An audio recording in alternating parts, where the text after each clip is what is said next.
जय श्री कृष्णा। आइए सुनते हैं पूर्णिमा व्रत की कथा। पूर्णिमा का दिन चंद्रमा को सबसे प्रिय होता है, क्योंकि पूर्णिमा के दिन चंद्रमा अपने पूरे आकार में होता है। पूर्णिमा के दिन पूजा पाठ करना और दान देना बहुत ही शुभ माना जाता है। बैसाख, कार्तिक और माघ पूर्णिमा को तीर्थ स्थान और दान पुण्य दोनों के लिए बहुत ही अच्छा माना जाता है। साथ ही पितरों का तर्पण करना भी बहुत ही शुभ माना जाता है। इस बार बैसाख पूर्णिमा 26 मई को पड़ रही है। आज हम आपको बैसाख पूर्णिमा की कथा के बारे में बताएंगे।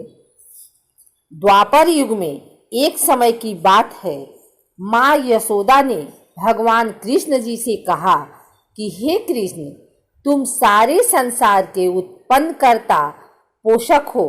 आज तुम मुझे ऐसे व्रत कहो जिससे स्त्रियों को मृत्यु लोक में विधवा होने का भय नहीं रहे, तथा यह व्रत सभी मनुष्यों की मनोकामनाएं पूर्ण करने वाला हो।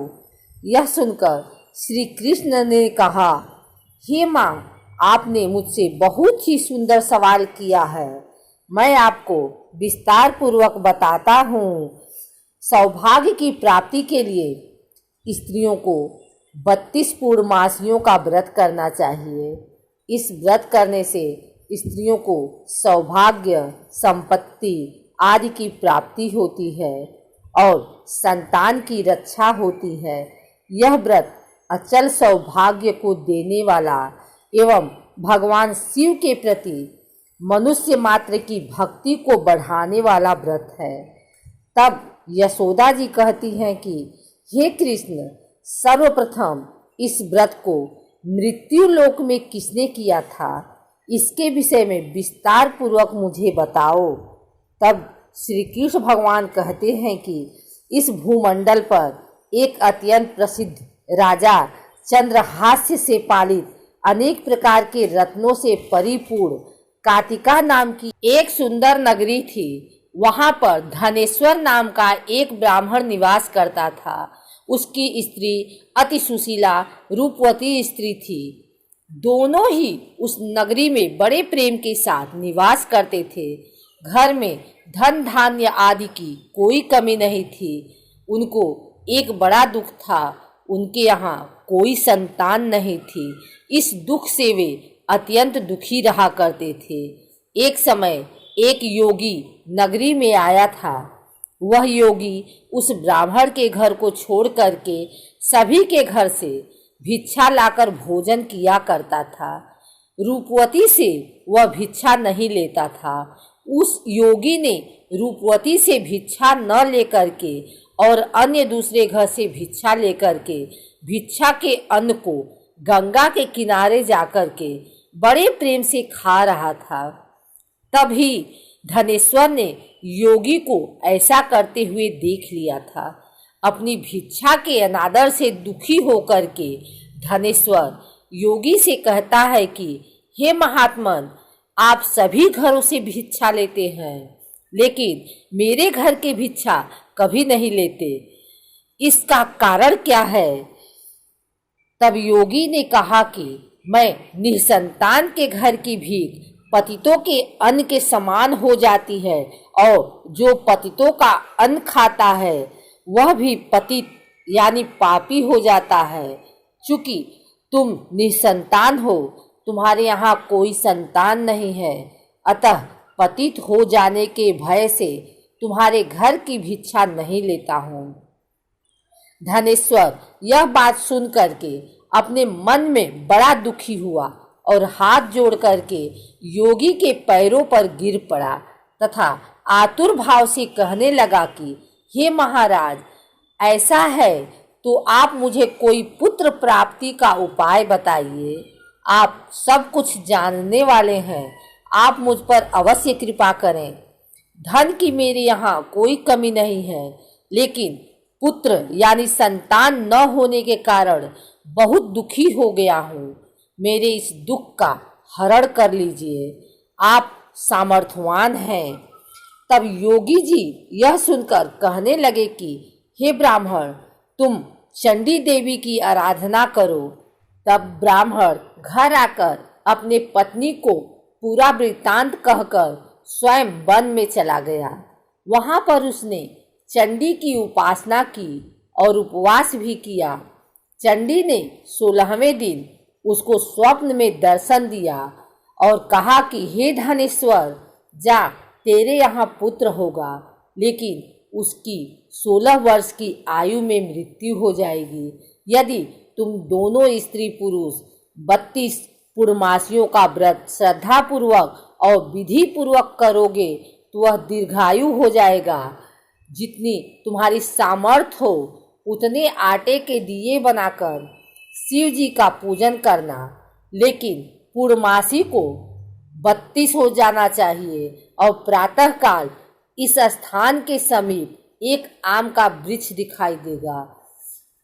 उसे तुम चढ़कर फल तोड़कर शीघ्र अपने घर ले जाना और अपनी स्त्री को सारा वृत्तांत बताना, और ऋतु स्नान करने के बाद वह स्वच्छ होकर के और शंकर जी का ध्यान करके फल को खा लेगी। तब भगवान शंकर की कृपा से गर्भ ठहर जाएगा। जब ब्राह्मण प्रातः काल उठा तो उसने उस स्थान के पास एक आम का वृक्ष देखा जिस पर बहुत सुंदर आम का फल लगा हुआ था। उस ब्राह्मण ने आम के पेड़ पर चढ़कर फल को तोड़ने का प्रयत्न किया और असफल रहा। तब उसने भगवान गणेश की वंदना करने लगा। इस प्रकार भगवान गणेश जी की प्रार्थना करने पर उनकी कृपा से धनेश्वर ने आम का फल तोड़ लिया और अपनी स्त्री को लाकर दे दिया।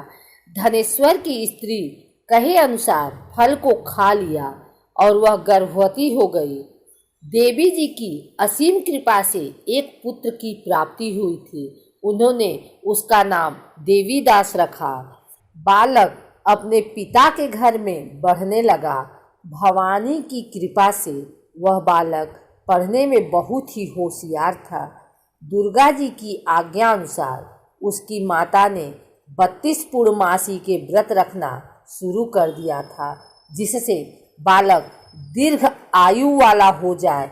16वां साल लगते ही देवीदास के पिता को बहुत ही चिंता हो गई थी, कहीं उनके पुत्र की मृत्यु इस साल न हो जाए। इसलिए उन्होंने अपने मन में विचार किया कि यह दुर्घटना उनके सामने हो गई तो वे कैसे सहन कर पाएंगे। तो उन्होंने देवीदास के मामा को बुलवाया और उन्होंने कहा कि देवीदास 1 वर्ष के लिए काशी में जाकर विद्या का अध्ययन करे और उसको अकेला भी नहीं छोड़ना चाहिए, इसलिए साथ में तुम चले जाओ और 1 वर्ष के बाद इसको वापस लौटा के ले आना। तब सारा प्रबंध करके उनके माता पिता ने देवीदास को एक घोड़े पर बैठाकर उसके मामा को उसके साथ ही भेज दिया। किंतु ये बात उसके मामा या और किसी को पता नहीं थी। धनेश्वर ने अपनी पत्नी के साथ माता भगवती के सामने मंगल कामना एवं दीर्घ आयु के लिए भगवती की आराधना, पूर्णमासियों का व्रत करना आरंभ कर दिया। इस प्रकार उन्होंने 32 पूर्णमासियों का व्रत पूरा किया। एक दिन मामा और भांजा रात्रि बिताने के लिए एक गांव में ठहरे थे। वहां पर एक ब्राह्मण की सुंदर लड़की का विवाह होने वाला था। जहां बारात रुकी हुई थी वहां पर ही देवीदास और उनके मामा ठहरे हुए थे। इसके बाद लड़की ने देवीदास से विवाह को अपना पति मान लेती है और उससे ही विवाह करने के लिए कहती है, लेकिन देवीदास ने अपनी आयु के बारे में बताया। लड़की ने कहा कि जो गति आपकी होगी वही मेरी होगी। हे स्वामी, आप उठिए और भोजन कर लीजिए। इसके बाद देवीदास और उसकी पत्नी दोनों ने भोजन किया। सुबह देवीदास ने अपनी पत्नी को 3 नगों से जड़ी एक अंगूठी और रुमाल दिया। मेरा मरण और जीवन देखने के लिए एक पुष्प वाटिका बना लो। जब मेरा प्राण अंत होगा तो ये फूल सूख जाएंगे, ये फिर से हरे भरे हो जाएं तो जान लेना कि मैं जीवित हूँ। भगवान कृष्ण कहते ही कि हे माता, देवीदास विद्या अध्ययन के लिए काशी चला गया। कुछ समय बीत जाने के बाद सर्प देवीदास के पास आता है और देवीदास के डसने का प्रयत्न करता है, लेकिन व्रतराज के प्रभाव से देवीदास को काट नहीं पाया, क्योंकि उसकी माता ने पहले ही 32 पूर्णमासी के व्रत पूरे कर चुकी थी। इसके बाद काल स्वयं वहां आया और उसके शरीर से उसके प्राणों को निकालने का प्रयत्न करने लगा, जिससे वह मूर्छित होकर पृथ्वी पर गिर पड़ा। भगवान की कृपा से माता पार्वती के साथ शंकर जी वहां पर गए। माता पार्वती ने शंकर जी से कहा कि इसकी माता ने पहले 32 पूर्णमासी का व्रत किया है और आप उसके प्राण दान दें। इस प्रकार शिव जी उसको प्राण दान देते हैं और काल को भी पीछे हटना पड़ा। देवीदास स्वस्थ होकर पुनः बैठ गया। उधर उसकी स्त्री उसके काल की प्रतीक्षा किया करती थी। जब उसने देखा कि पुष्प वाटिका में पुष्प और पत्ते नहीं रहे तो उसको अत्यंत आश्चर्य हुआ, लेकिन जब वाटिका हरी भरी हो गई तो वह जान गई कि उसके पति को कुछ नहीं हुआ है। यह देख करके वह बहुत प्रसन्न मन से अपने पिता से कहने लगी कि पिताजी, मेरे पति जीवित हैं, आप उनको खोजो। 16वां साल बीत गया। देवीदास अपने मामा के साथ काशी से वापस चल दिया। उधर उनके ससुर घर से उसको खोजने के लिए जाने वाले ही थे, लेकिन वे मामा भांजे वहां पहुंच गए। ससुर उनके अपने घर में ले गया और नगर निवासी वहां पर एकत्रित हो गए और उन्होंने निश्चय किया कि इस कन्या का विवाह इसी बालक के साथ हुआ था। कन्या ने भी लड़के को पहचान लिया था। कुछ दिन बाद देवीदास अपनी पत्नी और मामा के साथ बहुत से उपहार लेकर अपने नगर की ओर चल देता है। जब वह गांव के निकट आ गया तो वहां के लोगों ने उसे देखकर उनके माता पिता को पहले ही खबर दे दी, तुम्हारा पुत्र देवीदास अपनी पत्नी और मामा के साथ आ रहा है। ऐसा सुनकर उनके माता पिता बहुत ही खुश हुए। पुत्र और पुत्रवधू की आने की खुशी में धनेश्वर ने बहुत बड़ा उत्सव मनाया। तब भगवान श्री कृष्ण जी कहते हैं कि धनेश्वर 32 पूर्णमासी के प्रभाव से पुत्रवान हुआ।